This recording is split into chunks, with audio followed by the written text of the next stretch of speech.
Sentiment inachevé, l'Éternel a compris. J'ai toujours fait passer tout bien-être et bonheur avant le mien. Regarde-moi maintenant. Amant, âme sœur, nous nous sommes liés. Son innocence m'a redonné la légèreté de mon adolescence passée. Moi n'a tété, malaki ne baébi. Et je me suis pas peur et pris de ange qui n'est jamais. Ah, ils ont vraiment bon.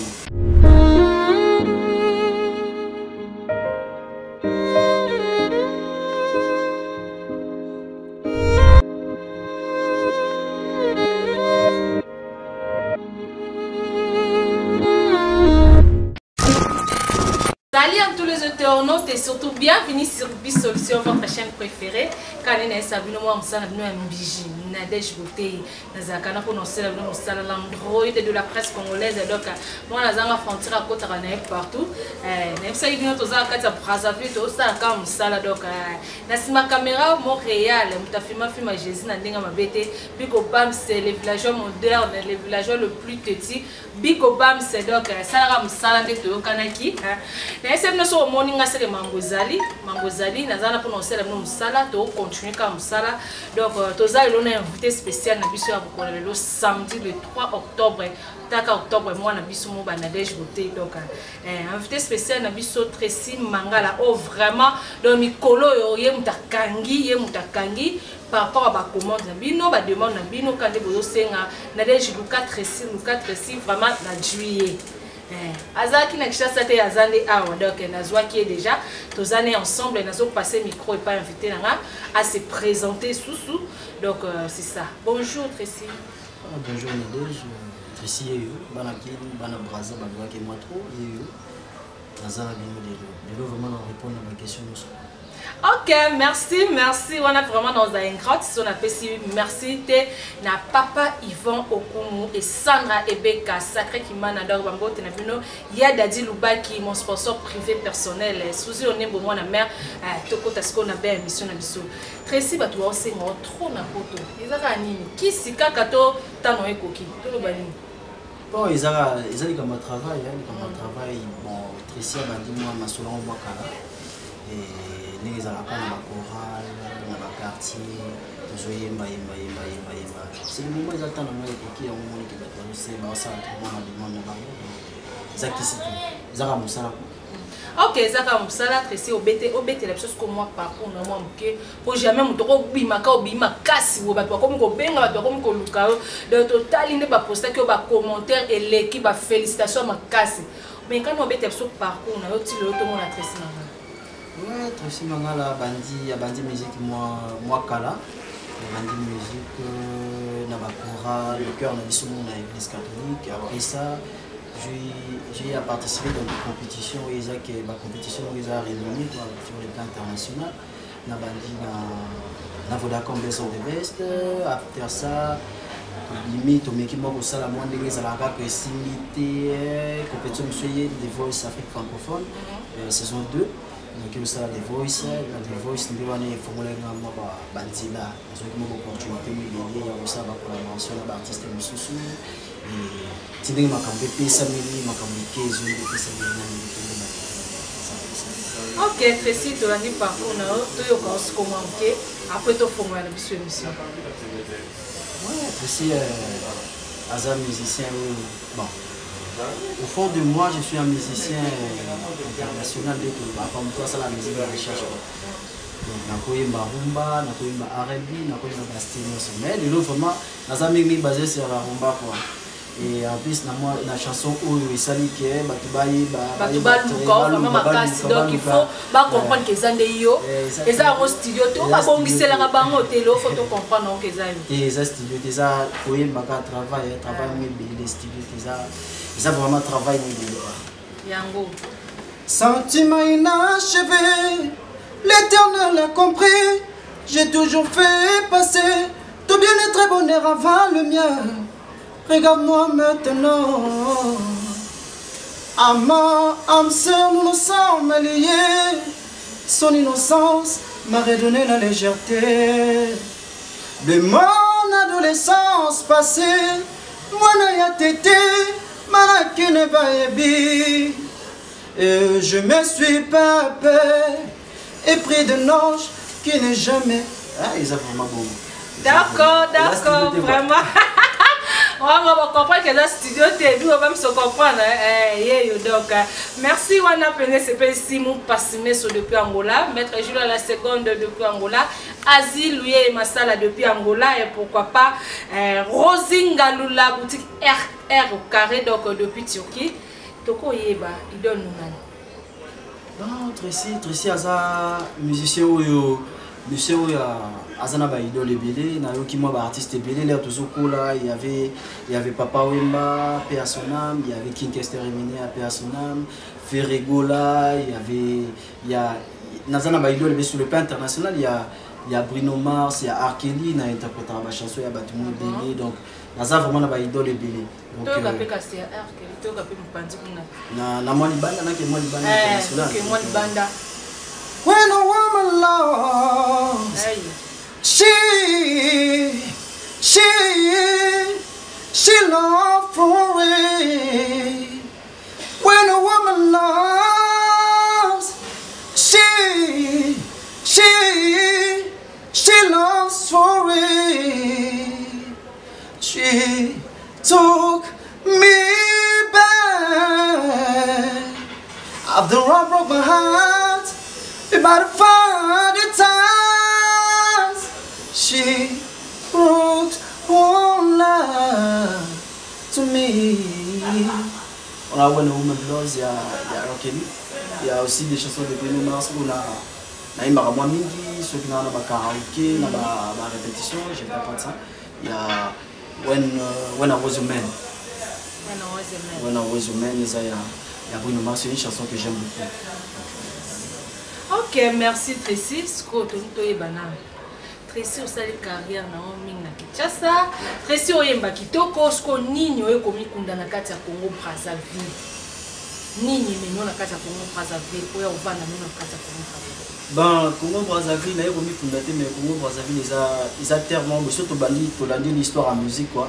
Tout le monde a ba père na biso ba koko na biso Grand Calais ba kitaki kin ba na Congo Brazzaville ils a tellement sacré pour la musique na biso ya le Congo quoi donc son peu ça na monaki pour na ko bimisa moi o eza ya ngai kwa ifuna ya isika ba vena biso ba Grand Calais ba père na biso ba Grand Calais ba yaka avant que mokili ba bango donc ce total ba Grand Calais ba yaki ba côté na ba père na biso pour le Kamba.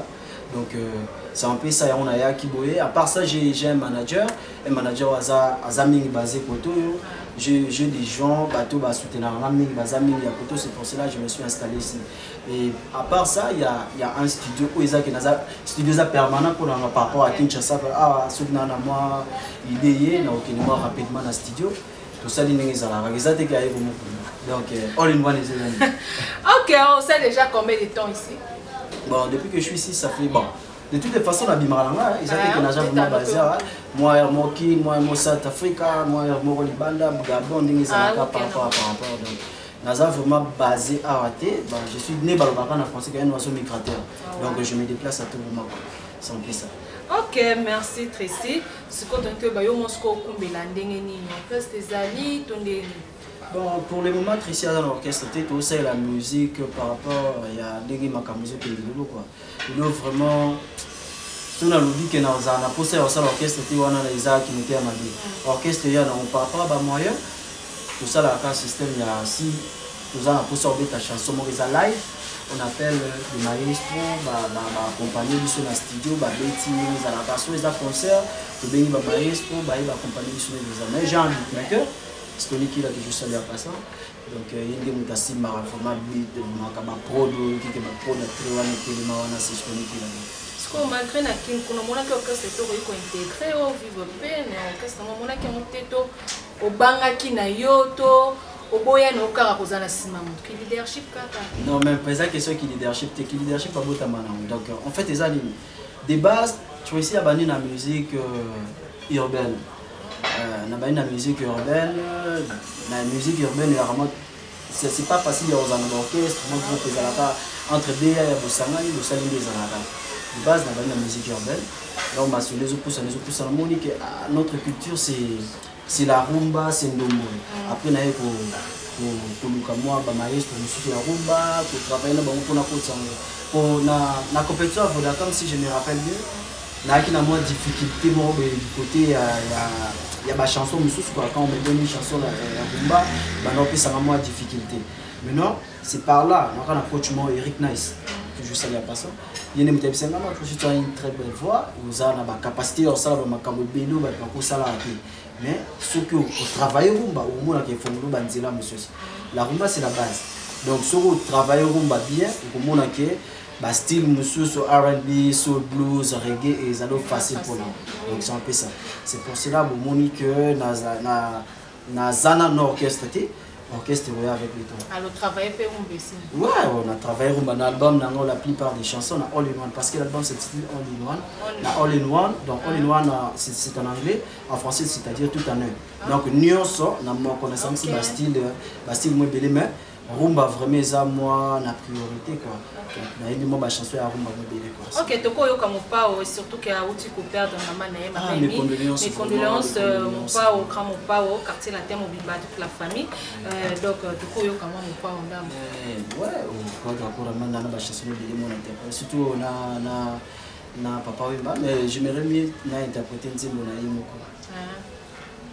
quoi. Okomaka électricité par obscurité ezali moto ya moke déjà quand on n'est pas comme aliwa qui te connaît créé coupure si je mon motato na ba délestage vidéo na yongo bazwa fama navigateur couleur yanzoto nayo ida ko sala ngo suyo yanzoto nayo yongo basali la chimia biski yo zadus kole kaliki pena dongo dongo est-ce que votre man avait toi comment zonto pe comment c'est un peu ça dans une chanson monsieur à quoi on a lingamo makasi c'est ali salozonga na kodaye sokozongi te okoyoka sangwa milelo boata kutu moto abetaka ngonga ya katoliko sokabela kokyo sede menamour te alido menamour te je t'adore.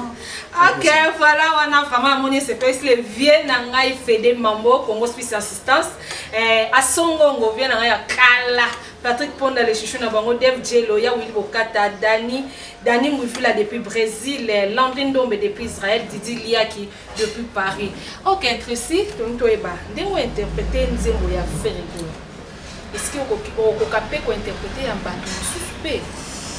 Et puis ma peine ndenge tout le monde ba félicitations tout le monde na regarde moi est-ce que ceux qui le l'ont interprété peut y fali félicitations à vos allo de base Tracy est artiste musicien artiste musicien chantre autobengara biso ba tout seulement musique moi chanteur donc musique sur les agara ya kitoko très Wemba définition musique est simple définition donc la musique est et ils ont agréable alors ils ont agréable dans l'itoï donc c'est pas ça je dans ma concert il y a deux fois ma concert soit les karaoké je chante des chansons de Fali ils ont une chanson à Fali dans The Voice na imandi ma Fali ah bon imandi ma Fali amour assassin donc c'est un peu ça ils ont ça polémique là ça les que la chanson de faire regarde-moi c'est une chanson où on a à pied beaucoup plus qui maestro Maïe les a tellement bébé, c'est pour cela nous avons les achats de vraiment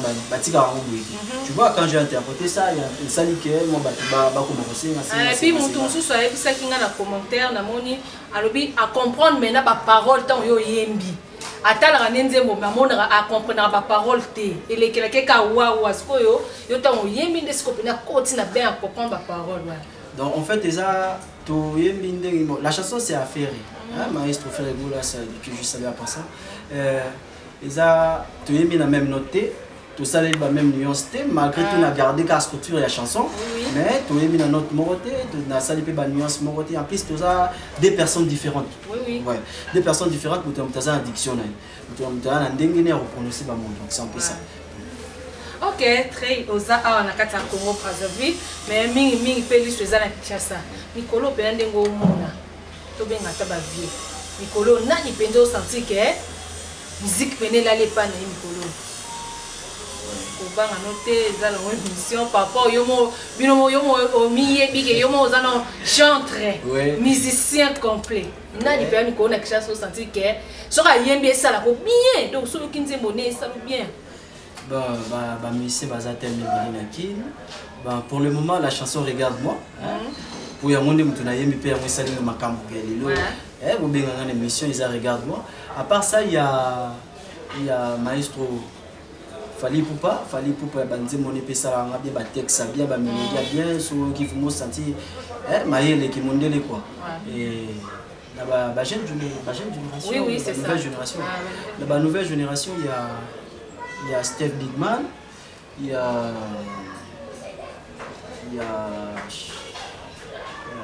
Charlie Materazzi, il y a Charlie Materazzi, il y a Lucie Fessabien, il y a Patrick Beckham, les trois Patrick Beckham, les trois Macam. Donc, c'est le moment.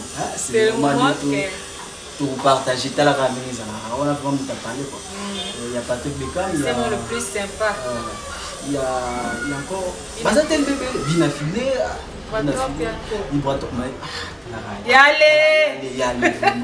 L'écriture ça va bien vraiment donc bazatel me belé ba misusu na tangité pour comprendre les émissions. OK, très tôt parce que ya yomoko.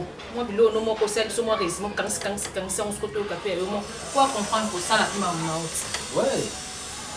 William Saliwanga ya bolingo ya motema hey yango na mitu na kate hey soki olingaka nga nzoto ekonuna mvula ekoleka kasi bolingo ekonuna te lokola ebale mvula te ekokauka te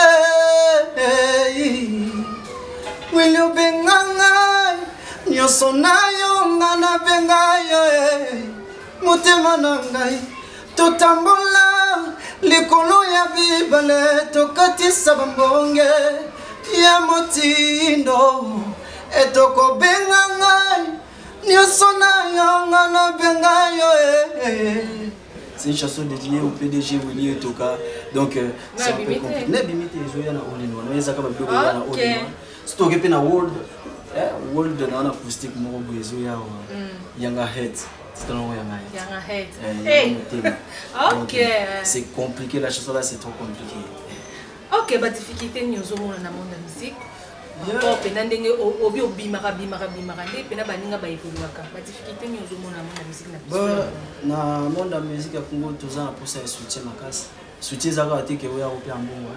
Donc toi on a pour ça bato ba komona bien. Pour ba artiste bele ba pe na problème écriture. C'est ça. C'est un peu ça. Ba parolier bien bato ba komona bien ba komona ndima bien ils a ba soutien au senga. Tout ça sur la procès bato ba tcha biso pe na mabonde. On a ba tentation mebele.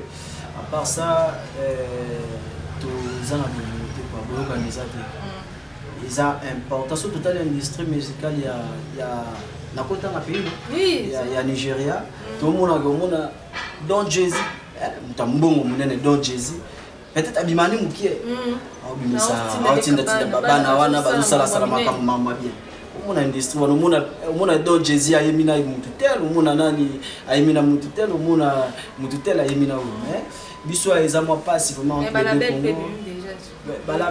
label tout le monde a structure label mais na kati na omona esa mango la label c'est ça aussi le problème donc ça label ba komi ko étouffer pe sous ba artiste c'est ça aussi le problème donc faut batika ba artiste na liberté ça libertinage té donc mutako zané libre mais na ndenge mo ya bien ça un peu ça donc ba difficulté za mama parce que toi na pour ça ba soutien toi na pour ça ya ba mécène bien ningi zalaki kala vraiment on a vraiment vu na biso ntoni ou ranson concert na BRC ba blo wana zala souté donc ils sont ba combattant peu c'est important on est tous une famille et ça la famille moko biso tout ça ba congolais donc oyo kaneleki Donc il y a un vraiment senga.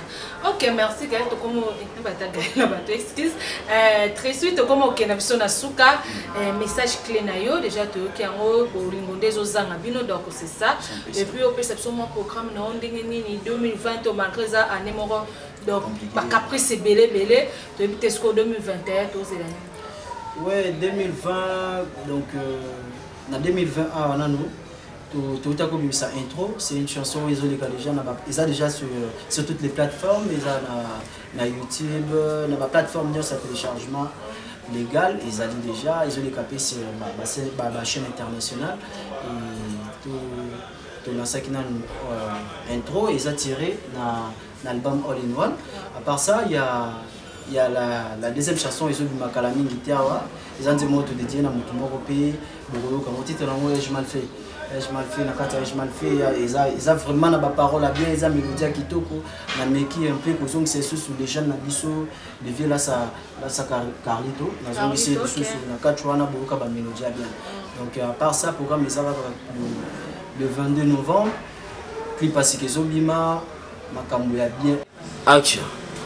Voilà, c'est un peu ça. Je sais que Makamba bien Ezali, je sais que Nazana va soutenir Sandra Ebeka, Kilo ya Congo, donc charge Afrique centrale, Sandra Ebeka ya Sandra, Young Business, Papouche ya Pembe, Young Business, les sénateurs à vie, le gouvernement mondial financier depuis Kinshasa, Big up à toi, il y a Patrick Mamba, le président Makambuzo Kendezozonga, Franck Mamba, Cheikh Tebaba, Fossette Papa na client, et l'honorable Jean-Pierre Liao. C'est l'Afrique. Ok, moi numéro de contact est bon, continue ma barre pour un article dans le plateau. Ouais, numéro de contact il y a très, numéro de bureau Ezali. Pour nous rejoindre très, ils ont la page officielle Tracy Mangala officiel. Instagram, Facebook, Tracy Mangala officiel. Donc vous avez tout numéro. Action. Ouais, pour un contact vraiment numéro de téléphone ils ont un bureau, ils ont plus 242 05 019 58 45 plus 242 05 019 58 45. Donc on a besoin de bureau très makamito c'est bon. Ok, donc so wana babengi yo pamo bazu bureau parce que message pour les amis no mission muta benga ki me ekomi kaka boye. Te comme bureau na biso ya bureau bentelix. On a vraiment les financiers du gouvernement Zazawana, Patrick la papa na bébé de Villa Sazawana, donc c'est compliqué. Ok, merci très bien. Comme on a souka, on a des annoncés, merci Mingina, le président Gaël Konimbisu depuis Ouesso, à autant de Bana Ouesso. Honorable Boris Segonok, donc merci à toi. Merci PDG Yoka Mundele Yabakwele, donc merci à vous. Merci aussi à Jovial Ibombo. 5 fois PDG, Jovial Ibombo, donc 5 fois PDG, Bana Ouesso, on est vraiment basé sous Bissolution Makasi. Honorable Steve Osebi, merci à toi. Ndongo leader camerounais, Père Double, donc merci à toi. Donc merci encore à Marquer Safoula, Rond-Point Lumumba, 7 chemins. Donc voilà, Bana Ouesso, Simbi vraiment. Bissolution batwasa pena bissolution zala na obosa na te ko pesa bambote mingi na banadej nyoso ya mokili donc oh amoni ke komone komamite abenga kota donc wana mona nadej ordi winner depuis Angola nadej bokungu na Angola nadej kebaswa na Angola nadej kimana nadej bwakungu nadej bomei na Paris nadej mutango. Donc, nous avons voté la presse congolaise. Apollinaire Tembe 001 à Cédar, rapidement, la Marnet, Bonou, Beauté, ma cancer propre. Il y a Ursula Poba, il y a Francine Poba, Junior Ipoalanos, la Kaka, Hervé Mananga, merci pour les doya, maman. Merci, quand moi, on a un ticket au plateau. On continue à faire la séquence pour 500 euros. Donc, je n'ai que tu as pour mon guerre. Donc merci, prochainement ceux qui vraiment souvent question pour te continuer. Merci vraiment de nous respecter qui rendez-vous. On a invité à 9h, mais monsieur Bandi 12h. Félicitations à toi Cynthia Ngoma, ma petite sœur, donc félicitations à toi, la diplôme nayo. Donc c'est ça. Merci à vous. Sandra Ebeka, la patrona, Donc la manager donc depuis vous avez créé de Moulema tout ça rendre tout qui partager et ça la bien. Léa Yowa donc merci à toi, merci très moi je donc quant à moi je vous dis au revoir. Ciao tout que le micro tout que le plateau na yo au ça la rendre ezalaka big opams. Big Obams. Montréal, Big Obams. Montréal, le village moderne. Image à Kitoko, ma basure. Héros, ils ont souvent autant. D'accord, très moi je. Bon. Découvert mondial et financier, et young business et partout chapin, mais tout ça la rame de Kanaki. Makamutu, c'est bon.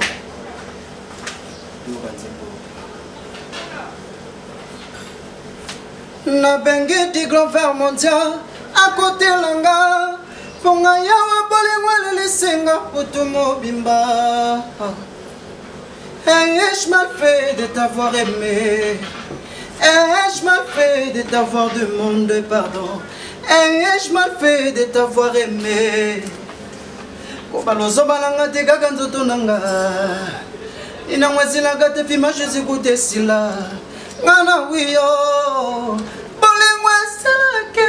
Na motema salonzongo mabotolinga ya palambanga shue mana wiyo ashuko katanga bolingo boyete pardon katanga sentiment boyete ashuko katanga bolingo boyete atali lo basuka moya tikela ka famille akordenga. Puisque je t'aime. C'est l'Afrique à maman sociale. Patrick Ekala, papa na bébé Novilas. Le vieux Carlos Mandandel. Big up. Et voyez tous abonnés. Voyez tous abonnés. N'a plus solution. HD. Et voyez tous abonnés. Avec la DG bouteille. Avec la belle Nadège. Et vous êtes tous abonnés. Une solution HD. Ah, je veux dire que ce bolingo là, nous fait mon pas au nez à la gare, vraiment éviter quoi. Aïe, une solution HD. Je veux dire qu'avec Nadège bouteille, pour moi c'est vraiment c'est pénible quoi. Aïe.